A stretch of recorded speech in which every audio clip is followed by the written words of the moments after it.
என் நாவில் சொல் பிறவாவதற்கு முன்பே இதோ கர்த்தாவே அதையெல்லாம் நீர் அறிந்திருக்கிறீர்.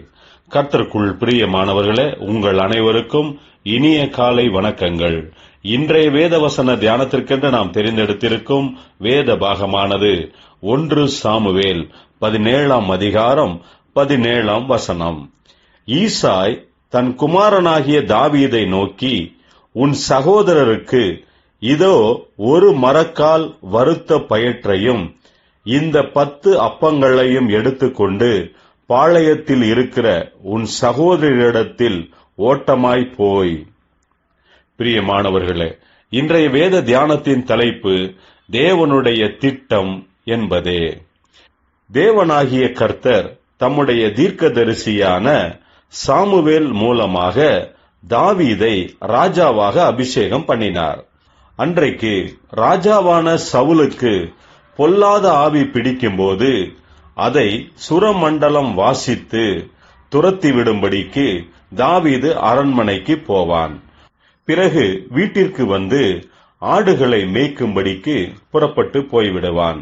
அந்த காலகட்டத்தில் பெலிஸ்தியர்கள் இஸ்ரவேலர்களின் மேல் யுத்தம் பண்ண வந்து, பெலிஸ்தியர்களில் ஒருவனான கோலியாத் என்பவன் 40 நாட்கள் தினமும் வந்து நின்று இஸ்ரவேலின் தேவனாகிய கர்த்தரை நிந்தித்து, உங்களில் ஒருவன் வந்து என்னை மடங்கடித்து வெற்றி பெற்றால் நாங்கள் அனைவரும் உங்களுக்கு சரணடைவோம், இல்லையென்றால் நீங்கள் அனைவரும் எங்களிடத்தில் சரணடைய வேண்டும் என்று சவால் விட்டான். அந்த போர்க்களத்தில் இருக்கும் தன்னுடைய அண்ணன்களுக்கு தன்னுடைய தகப்பனாகிய ஈசாய் கொடுத்தனுப்பின ஆகாரத்தை கொண்டு சென்ற தாவீதின் மூலமாக கர்த்தர் மிக பெரிய காரியத்தை செய்தார். பிரியமானவர்களே, கர்த்தர் தம்முடைய பிள்ளைகளை ஒரு பெரிய யுத்தத்திற்கோ அல்லது பெரிய காரியத்திற்கோ அனுப்புவதற்கு முன்பாக அவர்களை ஆயத்தம் பண்ணுகிறார். யாரை கர்த்தர் அனுப்புகிறாரோ அவர்களுக்கு கர்த்தர் செய்ய போகிற காரியம் இன்னதென்பதை அறிய முடியாது.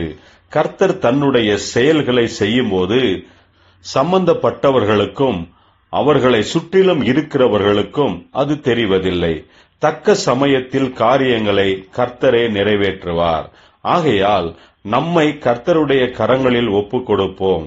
அவரே நம்மை எல்லா விதத்திலும் ஆயத்தம் செய்து தன்னுடைய கிரியைகளை தக்க சமயத்தில் நம் மூலமாக நிறைவேற்றுவார். ஜெபிப்போம். ஜீவனுள்ள தேவனே, உம்முடைய சித்தம் திட்டம் எங்கள் மூலமாக நிறைவேறும்படிக்கு உம்முடைய கரங்களில் எங்களை முற்றிலும் ஒப்புக் கொடுக்கிறோம். உம்முடைய கிருபையினால் நீர் எங்களை பலப்படுத்தும். இயேசு கிறிஸ்துவின் நாமத்தில் ஜெபிக்கிறோம் நல்ல பிதாவே, ஆமேன்.